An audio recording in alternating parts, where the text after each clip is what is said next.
সরস্বতী পুজো তো অনেক দিনই হলো চলে গেছে, তবে আমার কাছে এখনো যায়নি। বাড়ির সবাইকে নিয়ে চলে গেলাম ফাংশন দেখতে, সাথে মেলা ঘুরে আরো অনেক অনেক মজা করে অনেক খাবার খেয়ে বাড়িতে ফিরলাম। পরের দিন বাড়ি যাবো জন্য মা করলো চিকেন কষা। চলুন তবে ভিডিওটা প্রথম থেকে শুরু করি।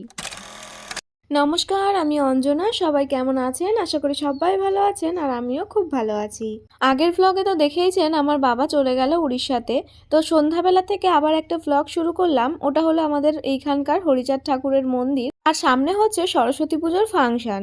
বলেছিলাম না ফাংশন দেখতেও এসেছি, তবে এখন ফাংশন দেখবো না, একটু পরের থেকে মেন ফাংশন শুরু হবে। এখন তো সবে লোকজন আসা শুরু করেছে। ওই দেখুন মঞ্চের ওই সাইডটায় মা সরস্বতী বসে আছে, কতটা সুন্দরই না লাগছে, তাই না?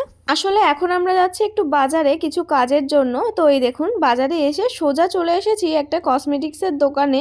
এখানেই আসলে আমাদের দরকারটা ছিল। এই হলো দোকানের মালিক। আমি বাবার বাড়িতে এলেই আগে এর দোকানে আসি, কারণ এর দোকানে না অনেক ধরনের জিনিস পাওয়া যায়। দেখুন এইখানে কত সুন্দর সুন্দর গলার চোকার, নেকলেস, সীতাহার অনেক কিছুই ছিল। তো বেশ তো পছন্দও হচ্ছিল। তবে এখন আমি এইসব কিছুই নিইনি, আমি যেটা নিতে এসেছি সেটা নিয়েই গেলাম, কারণ এইসব গলার জিনিস দেখলে তো পছন্দ হবেই। তবে সরস্বতী পুজোও পেরিয়ে গেল, আর এর মধ্যে কোনো প্রোগ্রামও নেই, তাই আর নিলাম না। বোন আমাদের সাথে আসেনি, আমি, মা আর ভাই এসেছি বাজারে। বোন গেছে টিউশনে। আমাদের এইখানের কাজ টাজ মিটিয়ে বাড়িতে গিয়ে বোনকে নিয়ে আসবো। তো দেখুন আমাদের যাবতীয় জিনিস নেওয়া হয়ে গেছে। এরপর বাড়িতেও এসে তারপর আমরা রেডি হয়ে নিয়েছি। আমি তো পরেছিলাম চুড়িদার, তারপরে এসে এই নীল কালারের শাড়িটা পরলাম। আর বোনও টিউশন থেকে এসে ড্রেস চেঞ্জ করলো, ও পরলো এই ওয়ান পিসটা। মাও রেডি হয়েছে কিন্তু। আচ্ছা বলুন তো আমাদের দুই বোনকে কেমন লাগছে?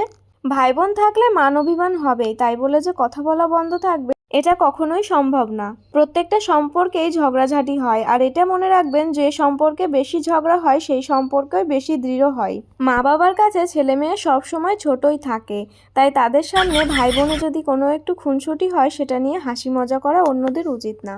এই দেখুন আমার ভাই এত ক্যামেরা ধরা শিখেছে, কি আর বলবো। এতক্ষণ তো আমাদের আউটফিট দেখাচ্ছিল, এখন আমাদের মেকআপও দেখাচ্ছে। তবে আমরা দুই বোনের কেউই মেকআপ করিনি, আমরা হলাম কমলা সুন্দরী।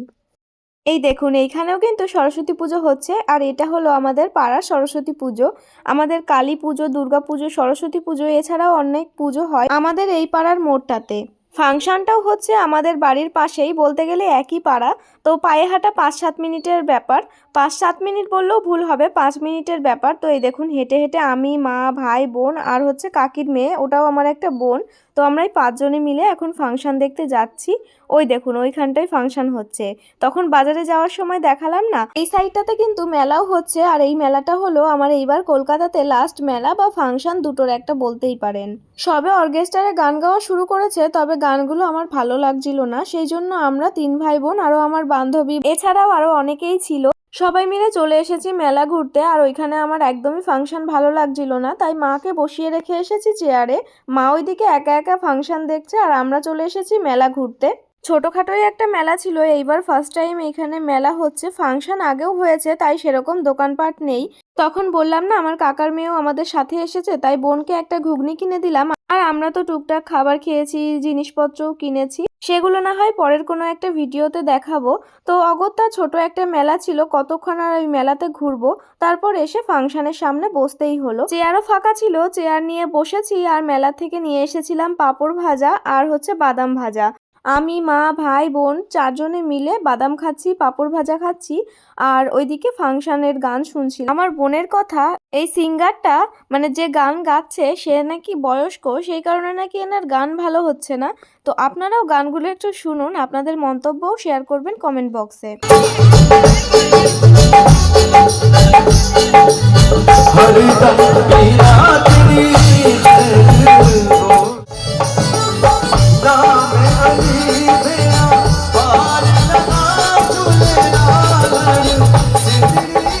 এই যে ক্লাবটা দেখতে পাচ্ছেন মৈত্রী সংঘ, আমি যখন বিয়ের আগে টিউশন পড়তে যেতাম তখন থেকে দেখি এই ক্লাবটা ছোট ছোট করে আস্তে আস্তে করে তৈরি হচ্ছে। এখন সেটা এরকম আকার ধারণ করেছে। ভবিষ্যতে এই ক্লাবের লোকজন হয়তো এই ক্লাবটাকে আরো উন্নত করবে।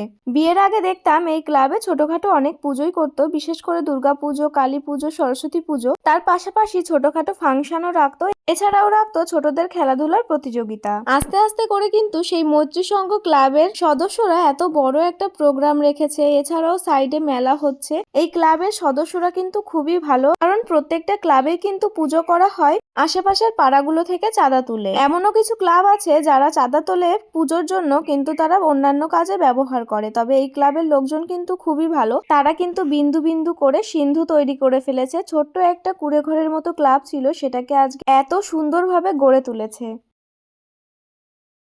এটা হলো পরের দিন সকালকার ভিডিও। মা সকাল সকাল রান্না করেছে আলু ফুলকপি ভাজা, গোল গোল আলু ভাজা, বেগুন পোড়া, সাথে রয়েছে মায়ের হাতের স্পেশাল চিকেন কষা। আর সকাল হতেই আমার বান্ধবী ওর মিষ্টি ছেলেটাকে নিয়ে চলে এসেছে আমার সাথে দেখা করতে, কারণ আমি একটু পরেই চলে যাব আমার শ্বশুর বাড়িতে। বাবা আবার ডাকো, শুনছে না তো। ও বাবা ব্যাপারটা হলো, যখন ওর সামনে আমি ক্যামেরা ধরেছি ও অবাক হয়ে তাকিয়েছিল।